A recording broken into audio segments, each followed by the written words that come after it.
Muita gente ficou assustada com a cota do Flamengo no jogo contra o Internacional, uma renda superior a 1.400.000, o Flamengo ficou com 180 e poucos mil reais. É óbvio que o custo do Maracanã é muito elevado, as taxas são exorbitantes.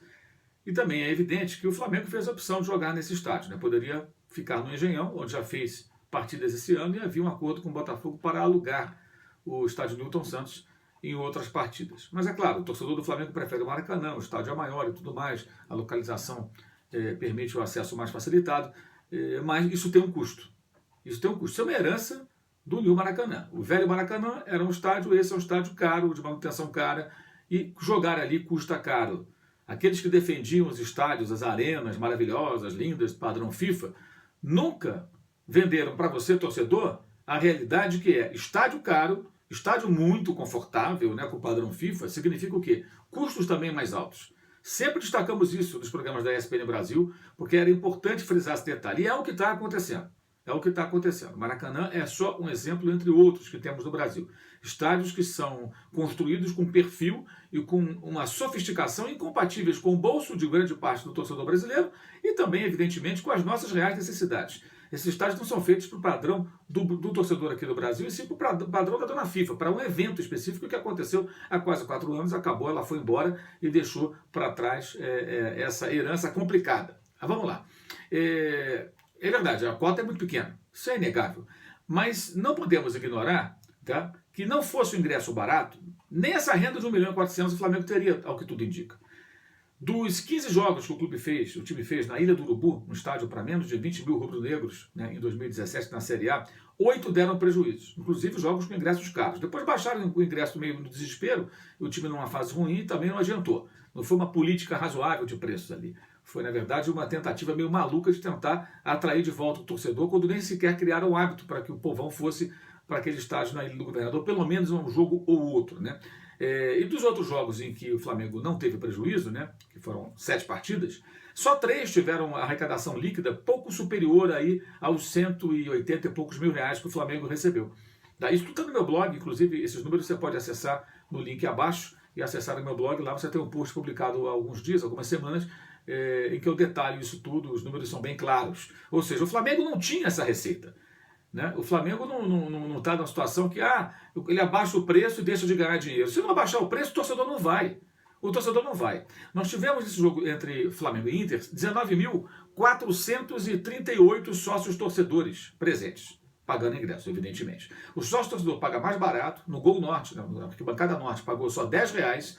Ele é o primeiro da fila a comprar, tem prioridades. A venda só é aberta dias depois de começar a ser feita para os associados, para o público em geral, ou seja, abre para o sócio, fica lá um tempo, diferentes camadas de associados, depois que abre para o povão, para o público em geral, ou seja, ele tem prioridade, ele paga menos. Então não comprou ingresso para esse jogo sócio que não quis, e foram menos de 20 mil sócios, 19.438. Isso dá 35% do público pagante e 32% do público total nesse jogo do último domingo. Ou seja, o sócio torcedor não se interessou por esse jogo, nem com o ingresso super barato.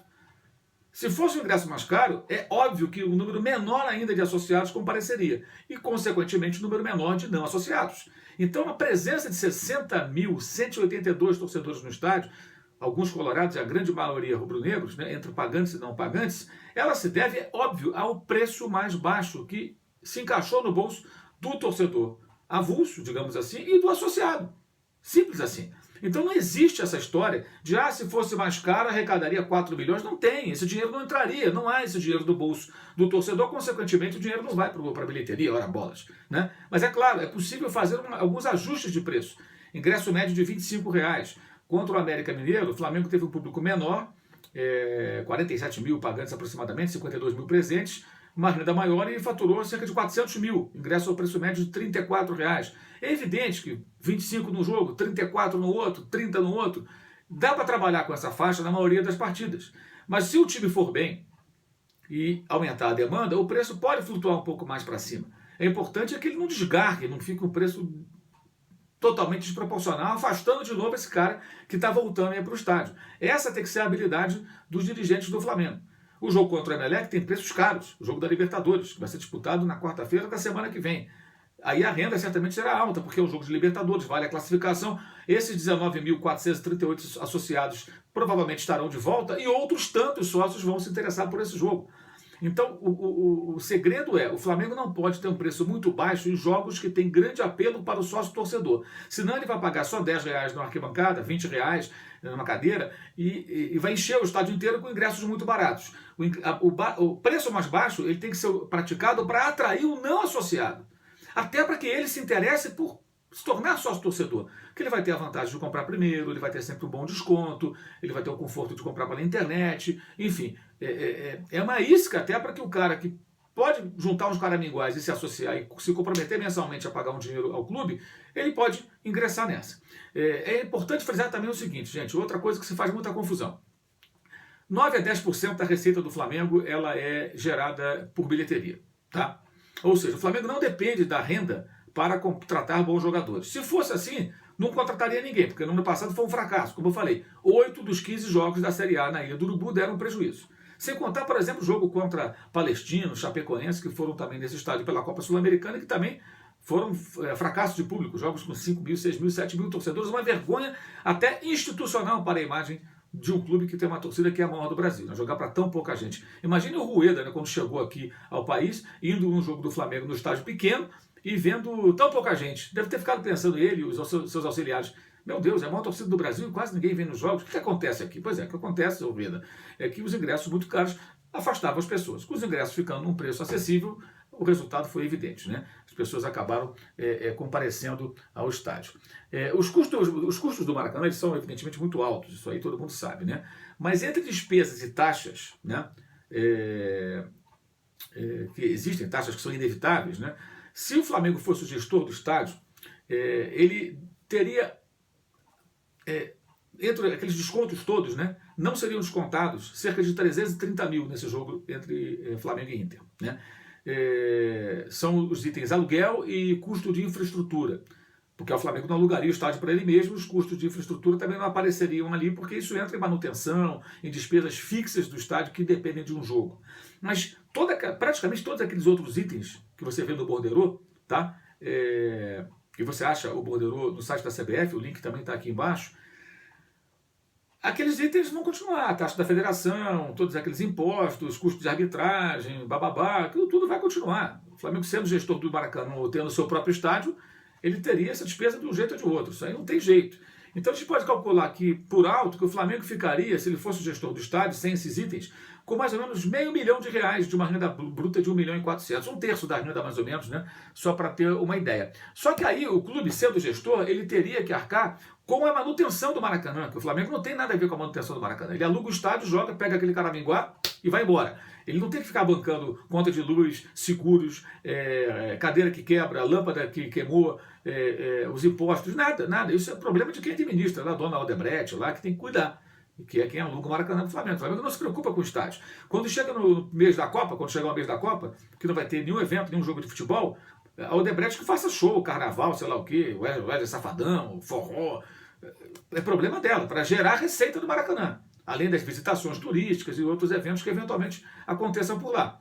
O Flamengo não tem nada com isso, o Maracanã não é dele. Então, período de férias, período de Copa do Mundo, há momentos em que não há demanda de futebol, consequentemente não há renda. E aí o problema não é do Flamengo. Então ele aluga o estádio, mas ele não se preocupa com manutenção.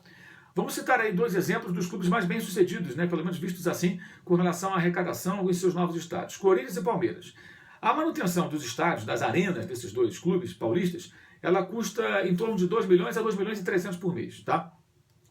Isso é manutenção, taxas, seguros obrigatórios, tem que ter seguro para tudo no estádio, evidentemente, né? E a manutenção é cara. Manutenção é aquilo que eu falei, tudo que quebra, tudo que tem que limpar, tudo que tem que consertar, para manter tudo em ordem bonitinho. Com o Maracanã, esse custo seria, se o Flamengo fosse o gestor, evidentemente maior, porque é um estádio bem maior, né? Praticamente o dobro do tamanho do estádio do Palmeiras e também quase isso em relação ao do Corinthians. Tem 78 mil lugares, esses estádios que a gente está citando tem 45, 43 mil, são estádios menores. Então, o estádio maior, mais cadeiras, mais lâmpadas, mais áreas comuns, mais áreas para serem preservadas e que tem custo de manutenção, seguro mais caro, tudo isso, né? Porque é maior. Então, é inevitável, né, imaginar que o Flamengo teria que pegar parte dessa renda, mesmo tendo receita de visitação, de outros eventos, de eventuais shows, o Flamengo teria que tirar parte desses 500 mil que sobrariam para ele se ele fosse o gestor do Maracanã para pagar a manutenção. Não teria jeito. No final das contas, o Flamengo ficaria com quanto? Ficaria com os mesmos 180, com 200, 200 e pouco? Não mudaria tanto.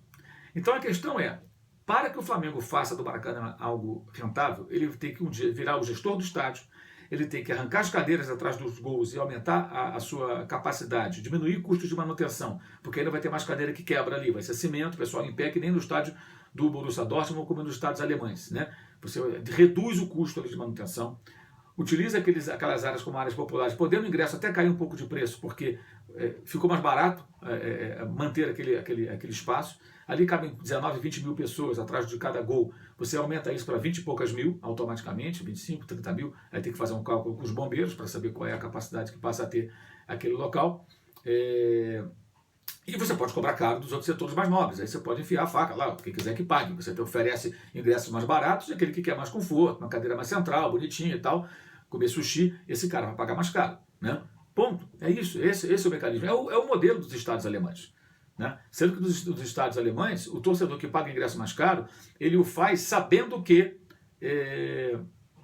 existe ali uma muralha amarela, no caso do Borussia Dortmund, sabendo que tem aquele pessoal que incentiva o time que faz o espetáculo, ele quer aquilo ali.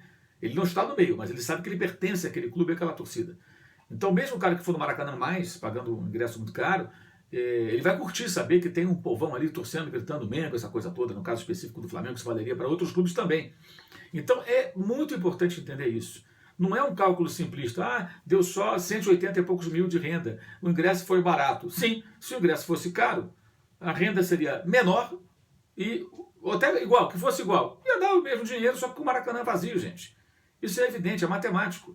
Ou alguém acha que aquelas pessoas que lá estiveram pagando ingressos mais acessíveis estariam incondicionalmente se o ingresso custasse 90, 120 reais, como chegou a custar em jogos de 2017, até na Ilha do Urubu, que é um estádio mais modesto e desconfortável.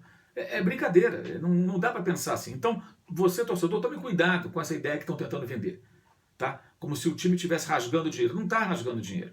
Ano passado teve prejuízo, a bilheteria é uma parcela menor da arrecadação do clube durante o ano, e mais. O Flamengo não pode tentar se comparar, já falei isso outras vezes e vou repetir, a Palmeiras, a Corinthians com relação à renda.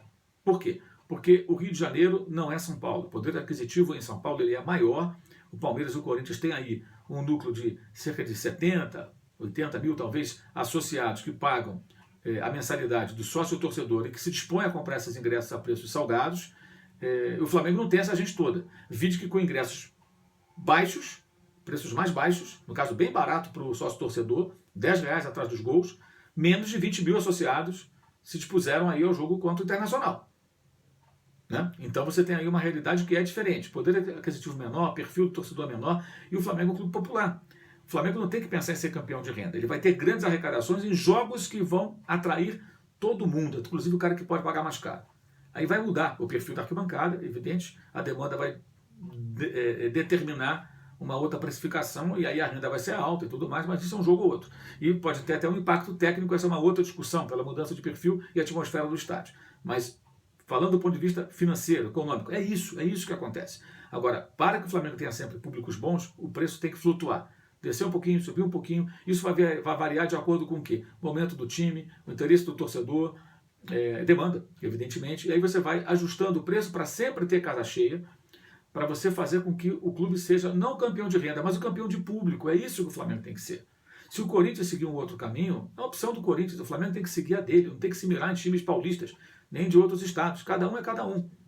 E sendo que o Corinthians, por exemplo, tem rendas ótimas. Domingo contra o Ceará, com 40 mil pessoas no seu estádio em Itaquera, arrecadou quase 2,5 milhões bruto, mas não fica com nenhum centavo. Nem esses 180 mil do Flamengo ficam com o Corinthians, porque ele tem que pagar o estádio. E a conta não fecha, mesmo destinando toda a arrecadação para o pagamento do estádio de Itaquera, não consegue cobrir essa despesa. E desses 2.400, é claro que não fica tudo para o Corinthians, ele tem a manutenção, ele tem os impostos, tem as taxas. Não é a renda bruta que vai para os cofres do clube, aliás, que iria para os cofres do clube, que acaba indo para pagar o custo do estádio. É outra coisa que as pessoas não prestam atenção. Então, cada um é cada um. Tá? E vamos entender o seguinte, mesmo que esse torcedor mais povão, digamos assim, não possa ir a todo jogo do Flamengo, ele não poderá ir dentro dessa nova configuração, né? Antigamente, quando ele era o Geraldino, ele podia ir, que era bem barato, havia geral. Isso mudou, acabou. Então vamos esquecer isso aí. Vamos pensar no mundo real, no mundo atual em 2018. Esse cara, ele sabe que ele não vai de repente na decisão, porque ele não é sócio torcedor, ele não tem grana para comprar um ingresso caro. Então a grande final ele vai ver pela televisão. Isso é bom? Não é bom, mas não dá para colocar todos os torcedores lá dentro. Tem isso também. Isso sempre foi assim. O cara ouvia pelo rádio, depois na televisão, ele vai ver pela TV. Mas pelo menos, gente, em algumas partidas durante o ano, menores ou maiores, com esse preço de ingresso flutuando, você vai ter esse torcedor no estádio. Você não vai afastá-lo em definitivo dos jogos do clube. Ele vai poder frequentar. Não todos os jogos, mas pelo menos ele vai a alguns jogos.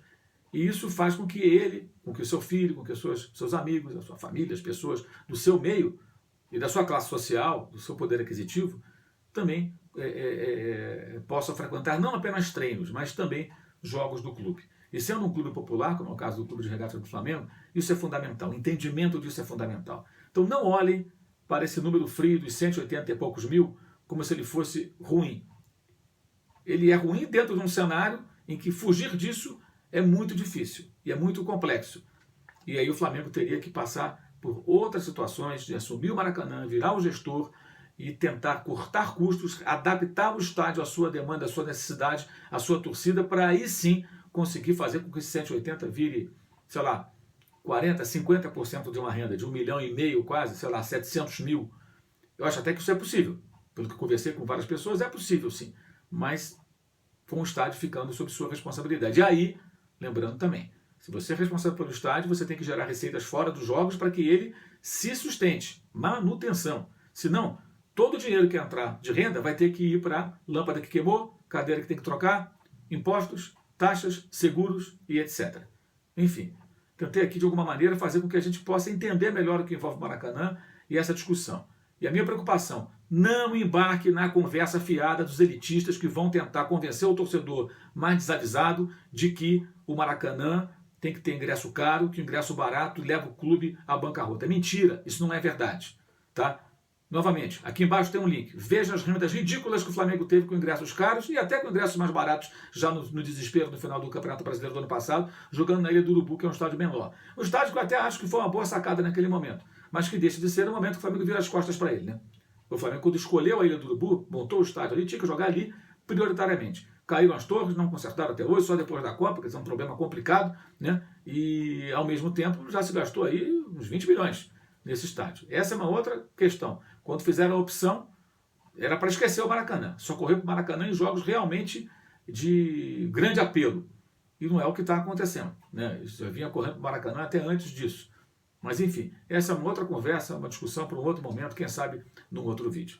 Mas enfim, que fique aqui essa reflexão para o torcedor do Flamengo, do Fluminense que usa o Maracanã e dos outros clubes brasileiros também, né, com essa obsessão por um estádio. Ter um estádio é muito legal, mas gera outros custos além do jogo de futebol. E o clube é que tem que arcar com eles. Então é preciso que essa conta seja feita com muito cuidado, com muita atenção, com muito carinho. Senão o estádio pode virar, na verdade, um elemento que fica sugando as receitas e sem gerar essas receitas na mesma proporção, na proporção necessária para que tudo corra bem. É isso. Saudações!